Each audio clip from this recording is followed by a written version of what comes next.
Përshëndetje miq edhe mirë se erdhët te kuzhina e Rahimes. Në këtë video do t'ua tregoj se si të përgatitni këto makarona fantastike, të cilat në vete përmbajnë një sos shumë të shijshëm. Recetën e plot ndiqni në vazhdim dhe mos harro të shtypësh butonin subscribe.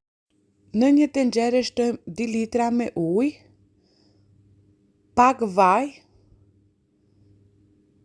dhe do të shtojmë edhe pak veget, pra perime të thara. Përpara se ti përgatitni makaronat, gjithmonë do ta kontrolloni se çfarë shkruan tek letra e makaronave për kozjatjen e zgjerrjes dhe për sasinë e ujit, pasi secila lloj i makaronave e ka formën e vet të përgatitjes. Tani pasi që uji ka filluar që të vloj, shtojmë makaronat. Unë do të përgatis një paket me makarona dhe kur makaronat të fillojnë që të vlojnë së bashku me ujin, do t'i përzihem 2 deri në 3 herë derisa makaronat të na zihen plotësisht. Pasi që makaronat i kemi gati tashmë, do t'i heqim ata anash dhe do t'i kullojmë nga uji. Në anën tjetër do të përgatisim sosin. Shtojmë 100 gram me gjalp. E presim derisa gjalpi të na shkrijej mirë.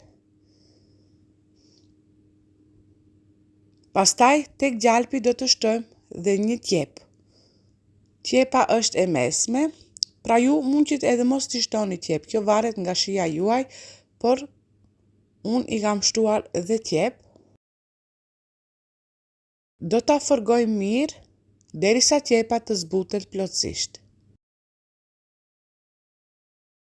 Tani, pasi që qepa është zbutur plotësisht, këtu do të shtojmë dhe pak karota dhe shtojmë dhe 100 gram me mish pule.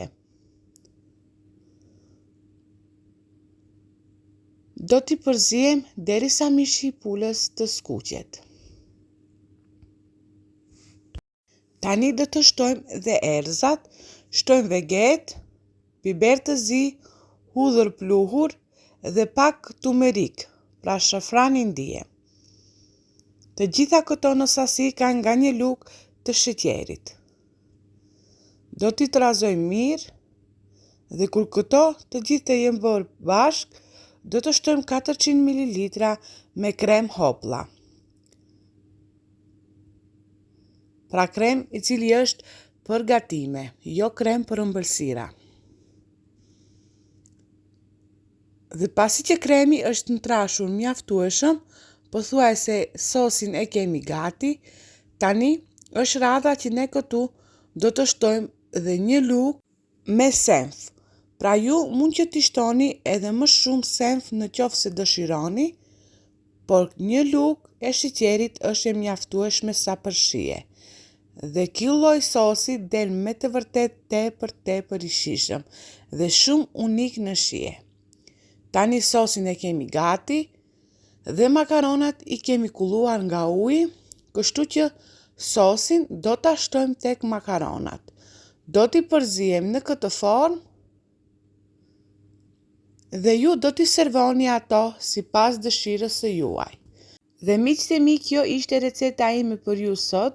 Shpresoj që t'ju ketë pëlqyer dhe ta provoni.